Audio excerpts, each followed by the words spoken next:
Robert Field had always considered himself lucky.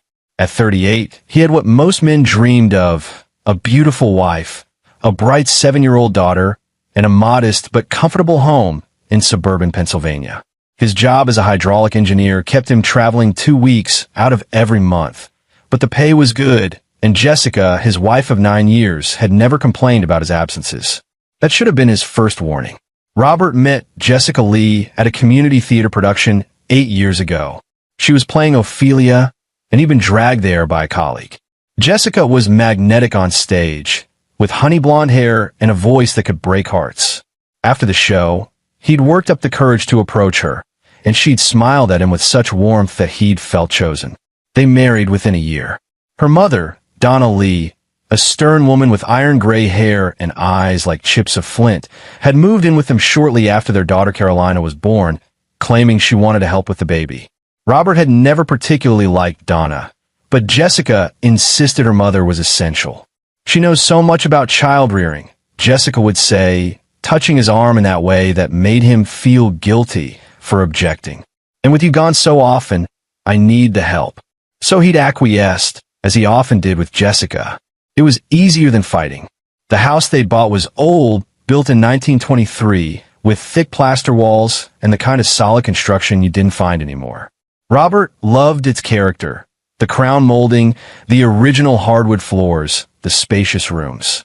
Donna had claimed the entire third floor as her private space, and Robert rarely ventured up there.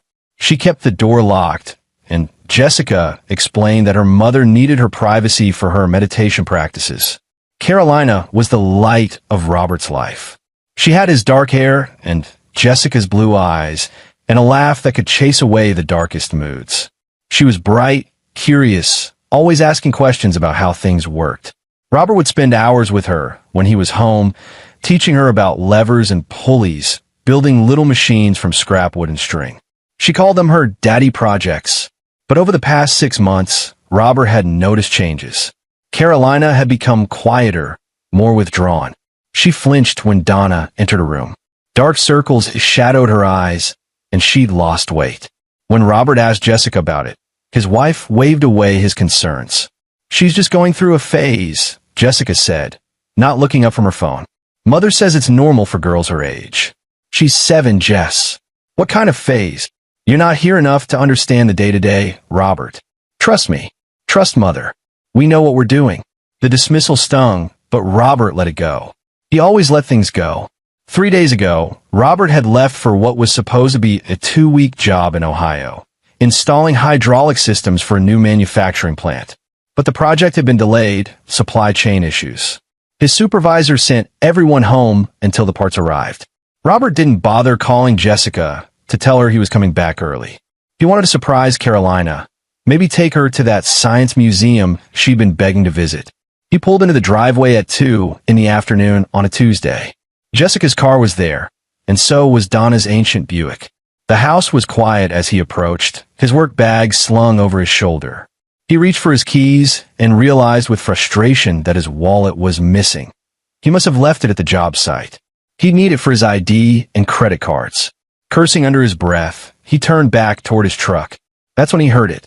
Faint, muffled, but unmistakable. Crying. A child's crying, coming from inside the house. Robert froze, key in hand. The sound was wrong. Not coming from a room, but from within the walls themselves, distant and distorted. He pressed his ear against the exterior siding near the living room window. Yes, definitely crying. Sobbing, actually. Desperate, terrified sobbing. He burst through the front door. Jessica was in the kitchen, chopping vegetables, utterly calm. Classical music played from a speaker on the counter. "Robert," she started, the knife clattering to the cutting board. "What are you doing home?" "Where's Carolina?" he demanded. "Upstairs. Napping." Jessica's face was composed, but her hand trembled slightly as she picked up the knife again. "What?" "I heard crying. Outside. In the walls." Jessica laughed, but sounded forced. "The neighbor's kid. The Bookers next door. Their son Randy is going through terrible twos. The sound travels through the walls in these old houses." Robert stared at her. The Bookers' house was 40 feet away, separated by their yards. Sound didn't travel like that. and he knew his daughter's voice. "I'm going to check on Carolina," he said. "Robert, don't wake her. She needs a rest," Mother says. But Robert was already taking the stairs two at a time. Carolina's room was empty, the bed neatly made. He checked the bathroom, the spare bedroom, even his and Jessica's room. No Carolina. The crying continued, fainter now, but still audible. Robert stood in the upstairs hallway, turning slowly, trying to pinpoint the source. It seemed to come from the wall between Carolina's room and the hallway, a solid plaster wall with nothing on the other side except the stairwell. Except that wasn't quite right, was it? Robert thought back to the house's original blueprints, which he'd studied when they bought the place. There had been a small storage space there, maybe 2 feet deep, accessible from Carolina's closet.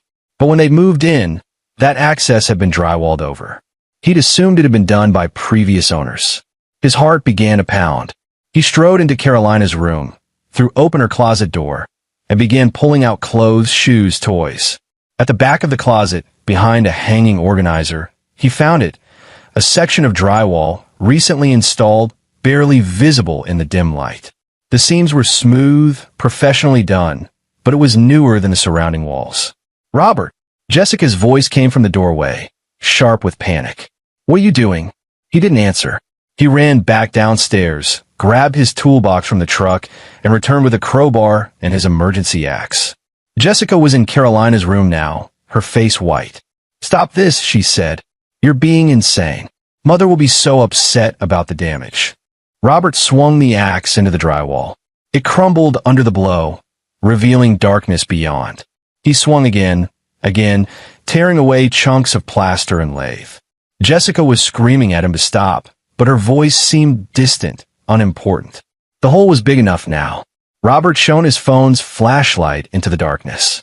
Carolina was curled in a space no bigger than a coffin, maybe 5 feet long and 2 feet wide. She was in her pajamas, filthy, her face streaked with tears and grime. Her eyes were huge with terror, but when she saw him, something like hope flickered there. "Daddy," she whispered. Robert's vision went red. He tore at the wall with his bare hands, enlarging the hole until he could reach her. He pulled her out, cradling her against his chest. She was trembling, ice cold despite the warm afternoon. How long had she been in there? Hours? Days? "I've got you, baby," he murmured in her hair. "I've got you. You're safe now." "Robert, you don't understand," Jessica began. Donna Lee's voice came from behind him, cold and calm. She was almost ready. Robert turned, his daughter still in his arms. Donna stood in the doorway, dressed in a flowing gray robe. Her expression was serene, almost pleased. Ready for what? Robert's voice was barely human. Donna smiled. For her purpose, for the transformation. "Jessica and I have been preparing her for months. The isolation, the darkness, the hunger, it opens the mind, makes the spirit malleable." She was nearly cleansed. Robert felt Carolina's small hand grip his arm. "Daddy," she whispered, her voice raw. "I wasn't the first. Look behind me. In the wall. Please."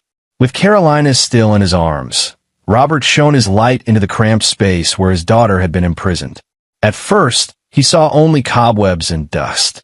Then his light caught something else, deeper in the narrow crawl space. Small bones, arranged in careful patterns. A tiny skull, no bigger than an orange. Then another, and another. For skeletons, infant-sized, laid out like offerings. Robert's blood ran cold. He looked at Jessica, at Donna, and saw no remorse in their eyes. Only irritation at being interrupted. "What have you done?" he breathed. Donna's smile widened. "What we've always done. Well, my mother did, and her mother before her. We cultivate them young, you see, the daughters. The isolation breaks them down, makes them receptive, and when they're ready, they become vessels. Channels for those who came before. Your Carolina was nearly perfect. Another few days, and she would have been ready for the ceremony." Robert set Carolina down, gently behind him, and stood to his full height. He was a big man, 6'2", and broad from years of physical labor. Donna didn't flinch. "Jessica," he said quietly, "did you know about this? About those children?" His wife met his eyes, and in that moment he saw the truth. She'd always known. She'd probably been raised the same way, in some dark hole, broken and remade in her grandmother's image. They were my sisters, Jessica said flatly. Mother's other attempts. They weren't strong enough. Carolina is stronger. She would have succeeded where they failed. Robert pulled out his phone to call 911. Jessica moved fast, grabbing a heavy bookend from Carolina's shelf and swinging it at his head. He dodged, but caught his shoulder, sending pain radiating down his arm. The phone skittered across the floor. Donna produced a syringe from her robe pocket. We can't let you interfere, Robert. We've worked too hard. Too many years. Carolina's transformation will happen, with or without your cooperation. Robert grabbed the axe he dropped. Get away from my daughter. What happened next happened fast. Donna lunged with the syringe. Robert swung the axe, not to hit, but to keep her back. Jessica dove for the phone. Carolina, tiny and terrified, bit down hard on her mother's leg. Jessica screamed, kicking Carolina away. The little girl hit the wall with a sickening thud. Something primal awakened in Robert. He'd spent his whole life being reasonable, accommodating, avoiding conflict. That man died in that moment.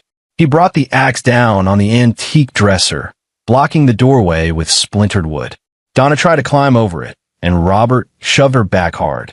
She fell, hitting her head on the doorframe. Jessica was still trying to reach the phone. Robert got there first, scooped up Carolina with his other arm, and ran. They made it to his truck before Jessica burst out the front door, screaming. Neighbors were coming out now, drawn by the noise. Robert locked the doors, Carolina sobbing in the passenger seat, and drove straight to the police station. The interrogation room at the station was cold and sterile. Robert had told his story 3 times now to 3 different officers. Carolina was in another room with a child psychologist and a pediatric doctor. Robert wanted to be with her, but they'd insisted on separating them for the initial interviews. Detective Randall Munoz, a weathered man in his 50s with kind eyes, sat across from Robert now. Mr. Field, I need you to understand how this sounds. I know how it sounds, Robert said. His hands were still shaking. I know it's insane, but go to the house. Look in that wall space. You'll find the bones. You'll find evidence. We've sent officers to secure the scene, Munoz assured him. Your wife and her mother are being detained. But I need to ask, did you assault either of them? Donna Lee fell when she tried to attack me with a syringe. I pushed her away. That's it. And your wife? My daughter bit her. I never touched Jessica except to keep her from getting to my phone. Munoz made notes. The doctor examining Carolina says she shows signs of prolonged malnourishment and dehydration. Bruising consistent with being confined in a small space. Some older injuries that have healed. This corroborates your story. It's not a story, Robert said quietly.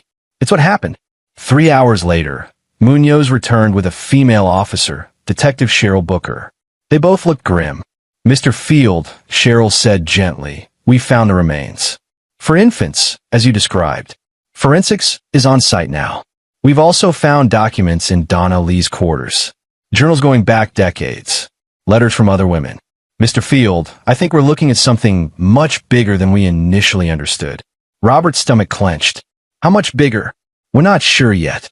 But the journals reference other families, other locations. Their names, dates. We've contacted the FBI. They're sending a team. Randall pulled out a chair and sat heavily. Your daughter's talking. She's very brave, Mr. Field. She told the psychologist that her grandmother told her there were other girls in other houses, being prepared the same way. Said her mother took her to see one once, about a year ago. A girl named Miranda, same age as Carolina. They said it was to show her what she'd become. Where? Robert demanded. Where was this other girl? We're working on it. Carolina couldn't remember the address, but she described the house. Victorian, painted purple, with a large oak tree in front. We're checking property records now. The door opened again. A young officer stuck his head in. Detectives, you need to see this. Donna Lee is talking. She's confessing. To everything. They let Robert watch through one-way glass. Donna sat in an interrogation room, straight-backed and dignified, speaking into a recorder as if she were reciting poetry. 17 families in our sisterhood, she was saying, across 6 states. We've maintained the tradition for 4 generations. The girls must be daughters of the bloodline, prepared from age 6 to 8. The isolation weakens the self. The darkness opens the inner eye. When they're ready, we perform the ceremony, and they become vessels for our ancestors. Immortality through succession. My mother lives on through me. I would have lived on through Jessica. Jessica would have lived on through Carolina. What happened to the children who weren't ready? Cheryl asked. They were returned to the earth, Donna said simply. Their bodies nourish the soil where we grow our sacred herbs. Nothing was wasted. Robert had to leave the room before he was sick. Carolina was released from the hospital after 2 days of observation. She was dehydrated and malnourished, but otherwise physically unharmed. Psychologically was another matter. She barely spoke, jumped at sudden sounds, and couldn't bear to be alone. Robert took emergency family leave from work and didn't let her out of his sight. They couldn't go back to the house. It was still a crime scene, and Robert couldn't stomach the thought of Carolina ever setting foot in that place again. They stayed at a hotel near the hospital, and Robert spent his nights researching cult deprogramming and childhood trauma, while Carolina slept fitfully beside him. The FBI arrived on day 3. Special Agent Toby Minor was young for his position, maybe early 30s, with sharp eyes and an intensity that reminded Robert of a hunting dog on a scent. Mr. Field, we need your help, Toby said when they met at the FBI's temporary command center. Donna Lee's been very forthcoming, but we think she's also lying about some things. Protecting people. We've identified 12 of the 17 families she mentioned, but we need to find a rest. We need to find the other children. Whatever you need, Robert said. I need you to tell me everything you remember about your wife's past. Where she grew up, who she associated with. Any friends, relatives, anyone she seemed particularly close to. Robert thought back. Jessica had always been vague about her childhood, claiming it was boring and not worth discussing. She'd grown up in rural Vermont, she'd said, homeschooled by her mother. No siblings, no close friends from childhood. Should have been a red flag, Robert thought bitterly now. She got mail sometimes, Robert said slowly, from someone named Beatrice McCullough. Always handwritten letters, never emails. Jessica would read them and burn them in the fireplace. Toby's eyes lit up. Did you ever see a return address? Once. I remember because it was unusual. Prosperity, West Virginia. Toby was already typing. We'll check it out. Anything else? There was a retreat she went to every year. Always in October, always for 3 days. She called it a wellness retreat, but she never wanted me to come with her. Said it was women only. Do you know where? Somewhere in upstate New York. She always drove herself. I could check her GPS history if the car is not impounded. We have a car, Toby said. We'll pull the data. This is helpful, Mr. Field. Really helpful. Over the next week, the investigation exploded. The FBI raided the property in West Virginia and found 3 girls imprisoned in similar conditions. Beatrice McCullough was arrested, along with 2 other women. They found more journals, more names. Raids were conducted simultaneously across Pennsylvania, Vermont, Maine, Virginia, and Ohio. By the end of 2 weeks, they'd rescued 11 girls, ranging in age from 6 to 9. They'd also found the remains of 23 others, children who hadn't survived the preparation. The media picked up the story. It was everywhere. Cult of mothers. Multi-state child abuse ring uncovered. Girls rescued from wall prisons in religious cult horror. Robert refused all interview requests. He focused on Carolina. But at night, when she was finally asleep, Robert would lie awake, staring at the ceiling, and think about revenge. The preliminary hearing was a circus. Donna Lee, Jessica Field, Beatrice McCullough, and 9 other women sat in the defendant's row, all dressed in identical gray dresses that their attorneys had certainly not chosen. They were sending a message. They were unrepentant, unified, righteous in their beliefs. Donna even smiled at the cameras. Robert sat in the gallery, Carolina, with a victim advocate in a separate room. He watched his wife, his soon-to-be ex-wife, sit there with perfect posture, her face serene. When she caught his eye, she didn't look away. She didn't look ashamed or sorry. She looked patient. like she was waiting for him to understand something. That's when Robert knew that the legal system, no matter how harsh the sentences, would never be enough. These women had murdered children. They'd tortured little girls, including his daughter, in the name of some twisted immortality cult. And they felt no remorse. Prison would be too kind. Robert began to plan. He started small, with research. He looked into the legal proceedings, the evidence chain, the witness lists. He made friends with some of the FBI agents, particularly Toby Minor, who felt personally invested in the case. He learned where the evidence was stored, how it was cataloged, what security measures were in place. He learned everything he could about Donna Lee's belief system. The journals had been entered into evidence, but copies were available to victims' families. Robert read every word, no matter how sick it made him. He learned about the sacred herbs they grew. He learned about the ceremonies they performed. He learned about their beliefs in ancestral possession and immortality.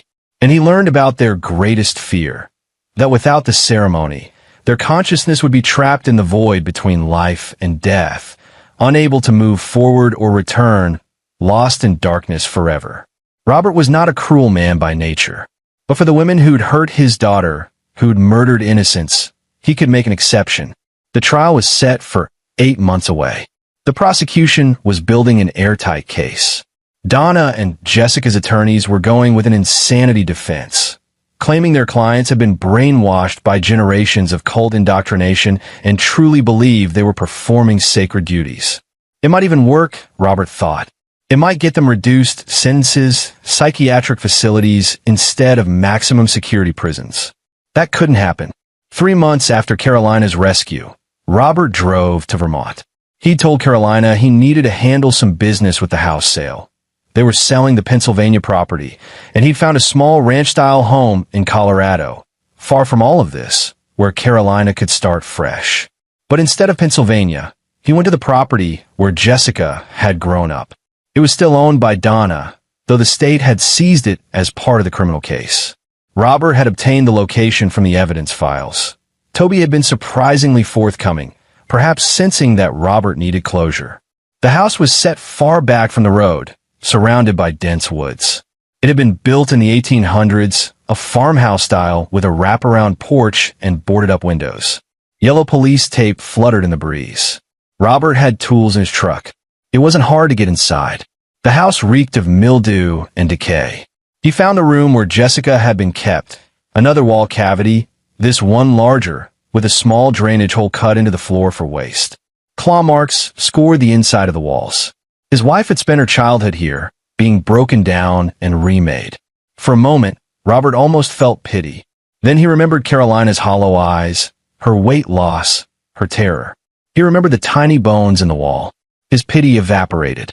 In the basement, he found what he was looking for, Donna's greenhouse. The sacred herbs grew in wild profusion, untended since her arrest. Robert recognized hemlock, belladonna, foxglove, all highly poisonous. But there was also something else, a plant he didn't recognize with deep purple leaves and black veins running through them. He took samples of everything, carefully sealed in plastic bags. Then he burned the greenhouse to the ground. The fire department responded, but by then, there was nothing left but ash. Robert was long gone. Back in Colorado, Robert set up a small laboratory in his garage. He had a chemistry background from his engineering degree, and while he wasn't a botanist, he knew enough to be dangerous. He began extracting compounds from the plants, testing them, cataloging their effects. The purple plant was the key. After weeks of research, cross-referencing with obscure ethnobotany texts and forums, he identified it, Mandragora lucidum, a rare variant of mandrake that was supposed to be extinct. Its properties were legendary.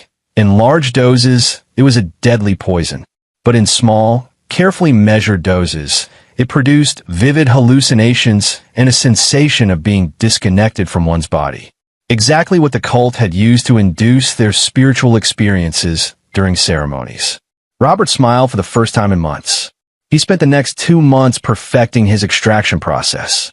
The compound needed to be undetectable in standard toxicology screens, at least initially. It needed to be time-released, so effects wouldn't appear for days, after administration, and it needed to be deliverable in a way that wouldn't raise suspicion. Robert found his answer in skin cream. The compound was lipophilic. It absorbed readily through the skin. Mixed into a moisturizer base, it would transfer on contact. All he needed now was an opportunity. That opportunity came courtesy of Jessica's attorney, a sharp woman named Cheryl Sheridan who specialized in defending the indefensible. She requested a meeting between Jessica and Robert, claiming her client wanted to apologize and provide information that might help Carolina's recovery. Robert knew it was a manipulation tactic. Jessica wanted to get to him, to plant seeds of doubt, to somehow convince him she was a victim too. But he agreed to the meeting. It was held at the county jail, with a corrections officer present, but far enough away to give them privacy. Jessica sat across from Robert in her gray jumpsuit, her hair pulled back in a simple braid. Without makeup, she looked younger, more vulnerable. "Robert," she said softly, "thank you for coming." "I'm here for information," Robert said flatly. "Nothing else." "I understand. I do. And I know you hate me. You should hate me." She looked down at her hands. "I was raised in that darkness, Robert. I didn't know anything else until I met you. You showed me there could be another way. But Mother, she was always there, always watching, always pulling me back." Robert said nothing. "Carolina doesn't have to be part of this," Jessica continued. "I can tell the prosecutors where the other families are. All of them. I can help put an end to this, but I need you to understand. I'm sick, Robert. I need treatment, not prison. I need psychiatric help. You need to pay for what you did to those children," Robert said. Jessica's eyes flashed, and for a moment, he saw the real woman beneath the performance. Those children were honored. They were chosen. You can't understand. You're not of the bloodline. You're just a man who donated genetic material. Carolina was never really yours. Robert stood. "We're done here." "Wait." Jessica reached across the table, grabbing his hand. Her skin was dry, cracked from the harsh jail soap. "Please. I need something from you. One kindness for all the years we had together." "What?" "My skin is so dry here. They won't give us decent lotion. I know it's stupid, but it's driving me crazy. Could you bring me some? Just drugstore moisturizer. Nothing fancy. Please, Robert." He looked at her hands, clutching his. Saw the desperation there, the vanity that somehow persisted even in jail. "I'll see what I can do," he said. He returned a week later with a bottle of high-end moisturizer. The kind Jessica had always used when they were married, before everything fell apart. The corrections officer inspected it, found nothing suspicious, and allowed Robert to give it to her. Jessica actually teared up. "Thank you," she whispered. This means more than you know." "Use it sparingly," Robert said. "I don't know when I'll be back." He visited Donna too, separately. The older woman was harder. She wouldn't admit to any weakness. But Robert played to her vanity differently. He brought her books about ancient religious practices, scholarly texts about ancestral worship, things that validated her worldview. "You're trying to understand," Donna said, pleased. "Finally. I'm trying to understand what happened to my daughter," Robert said. "These books help." "The truth is in there," Donna said, touching one of the texts. "The truth about continuity of consciousness, about how the self can transcend individual death. If you study, really study, you might see what we were trying to accomplish." "Maybe," Robert said. "Can I ask you something?" "Of course." "Your hands. They're very dry. Are they taking care of you here?" Donna looked at her hands, which were indeed cracked and bleeding at the knuckles. "The soap they provide is industrial. Harsh. I've submitted requests for better products, but they're denied." "I can't bring much," Robert said carefully, "but I could bring lotion. They let me bring some for Jessica." Donna's eyes lit up. It was the first crack in her armor he'd seen. Vanity, pride in appearance. It was a weakness he could exploit. "That would be appreciated," she said stiffly. He brought her the same brand, the same batch, 2 days later. She applied it immediately, right there in the visiting room, rubbing it into her papery skin with evident relief. "Better?" Robert asked. "Much," Donna said. "Thank you, Robert. This is a kindness I won't forget." Robert smiled. "I hope you remember it." Over the next month, Robert visited them each 3 more times, always bringing lotion when requested. They were using it daily now, sometimes multiple times per day. The compound was building in their systems, crossing the blood-brain barrier, binding to receptors in ways that would have been familiar to them from their ceremonies, but in much higher concentrations. Then he stopped visiting, stopped taking their calls, disappeared from their lives completely. The trial began 6 weeks later. Robert attended every day, sitting in the gallery with the other victims' families. Carolina was with a therapist in Colorado. He wouldn't subject her to this circus. On day 3 of testimony, Jessica had her first episode. She was on the witness stand, testifying in her own defense, describing her childhood trauma. Mid-sentence, she stopped talking. Her eyes went wide, staring at something no one else could see. "Mother," she whispered. "Mother, what are you doing here? You're not supposed to be." Her attorney tried to redirect her. The judge called for order. But Jessica had started screaming. "She's not alone. There are others. I can see them. They're all here. All the children, all the failed ones. They're reaching for me. Their hands are so cold." She collapsed, convulsing. The bailiffs rushed forward. The judge called a recess. Jessica was taken to the medical wing. 2 days later, Donna Lee had a similar episode. She was in her cell, according to the corrections officer who found her, speaking to the walls, telling her mother that she was sorry, that she'd failed, that she wasn't ready to join the void. "They're all around me," Donna told the prison psychiatrist. "All my daughters, all my attempts. They're waiting for me, but I can't go with them. I'm not ready. I haven't completed the ceremony." Both women were placed under psychiatric observation. Their attorneys requested competency evaluations. The trial was delayed, but the episodes didn't stop. They got worse. Jessica stopped eating, claiming the food was full of worms. She saw faces in the walls, heard voices in the pipes. She would stand in her cell for hours, absolutely still, as if frozen. Donna began speaking in voices, the voices of the children she'd killed, she claimed. They were possessing her, one by one, showing her what they'd experienced in those dark wall cavities. The other cult members, the ones Robert hadn't dosed, watched in terror. They began to break ranks, cooperating with prosecutors, providing evidence against each other in exchange for deals. The unified front collapsed. Beatrice McCullough tried to bargain. "It's a curse," she told investigators. "Someone cursed Donna and Jessica. They're being punished by the ancestors for failing. We need to perform this ceremony to release them, or it will spread to all of us." But there was no ceremony, no release, just endless, escalating horror. Within 3 months, both Jessica and Donna Lee were committed to a psychiatric facility for the criminally insane. They would never stand trial. They would never be sentenced. They would spend the rest of their lives locked in padded rooms, screaming about ghosts and darkness and the void that waited to swallow them. The other cult members received sentences ranging from 25 years to life. Without Donna and Jessica's testimony, the prosecution's case was weaker, but the evidence was still overwhelming. Most would die in prison. Robert watched the news coverage from his new home in Colorado. Carolina was getting better, slowly. She'd started talking more, even smiling occasionally. She made a friend at her new school, a girl named Mandy Mack who liked science projects as much as she did. They were building a life, a clean life, far from Pennsylvania and walls and darkness. Agent Toby Miner called him one evening, about 4 months after the competency hearings. "Robert, I need to ask you something off the record." "Okay."